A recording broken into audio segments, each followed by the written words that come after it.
In today's video, I'm going to teach you how to void a bill Xero. Voiding a bill is useful when a bill was entered by mistake or should no longer be paid. This action cancels the bill and removes it from your payables while keeping a record that it once existed.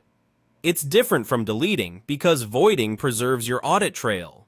With that in mind, let's walk through the process clearly and carefully.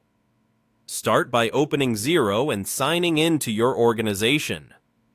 From the main dashboard, head to the Purchases area. This is where you manage everything related to what your business buys.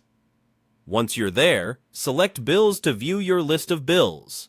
You'll see tabs and filters that help narrow things down, such as all or awaiting payment depending on where the bill currently sits. Locate the bill you want to void. Take a moment to double-check the details: supplier name, date, amount, and status, so you're certain you've got the right one. When you're confident, tick the checkbox next to that bill. As soon as you select it, you'll notice an action bar appear with available options for the selected bill. Choose the Void option.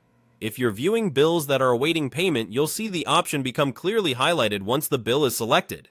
Go ahead and click that highlighted Void control to proceed. Xero will prompt you to confirm the action. This is your final chance to ensure you're voiding the correct bill. Confirm by clicking Void again. After you confirm, the bill is voided. It will be removed from the list of bills to pay, and its financial impact on your accounts payable is reversed.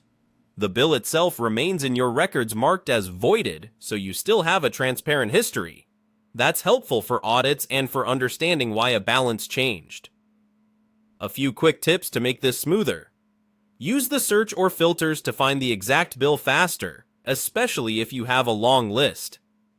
Make sure you have the necessary user permissions in Xero to void bills. If you don't, ask your organization's administrator to adjust your access. Remember that voiding is generally final. If you void something by mistake, you can usually recreate it by copying the old details into a new bill, but you won't unvoid the original. Also, Xero won't allow you to void a fully paid bill. In that case, resolve the payment first before attempting to void. That's it. You've successfully voided a bill in Xero, kept your records clean, and maintained a solid audit trail.